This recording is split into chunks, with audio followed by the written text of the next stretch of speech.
ډاکټر محمد اشرف غني وایي تر سولې مخکې تل جنګ زیات وي. په سلامونو مو ورکلی کوم د AFG نیوز چینل درنو لیدونکو. سلام، ستړي مه شئ، وخت مو په خیر. پام مو راګرځوم د دې ساعت مهم خبر ته او په سر کې یادونه کوم ملګرو که مو چینل نوي سبسکرایب کړی د مهمو خبرونو لپاره در سره AFG نیوز چینل په درنښت سره سبسکرایب کړئ. افغان ولسمشر محمد اشرف غني وایي تر سولې مخکې تل جنګ زیات وي.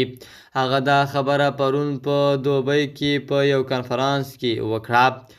ولسمشر محمد اشرف غني پرته له دې چې د طالبانو یا د خپل حکومت د کومې بلې مخالفې ډلې نوم واخلي، وویل چې جنګ د زیاتېدو هدف د زیات امتیاز ترلاسه کول دي. ښاغلي غني وویل دا باید زموږ دایمي ویرې سبب نه شي. تمرکز غواړي، اصول غواړي. دا حرکت تر ډېره حده زیات امتیاز اخیستو لپاره کیږي. خو په امریکا کې د سیاسي چارو شرونکي علي امیري وسلوالو طالبانو ته اشاره وکړه. امیري په دې باور دی چې طالبان د امتیاز ترلاسه کولو نه بلکې د ولسمشر محمد اشرف غني پر حکومت د زیات فشار راوستو په لټه کې وو. علي امیري وویل طالبان لازم امتیازات لري، هغوی هم پر ډیره ساحه کنټرول لري.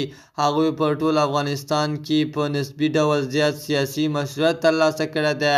په نړیواله کچه هغوی له امریکا سره مذاکرات کوي او له روسانو سره په تماس کې دي.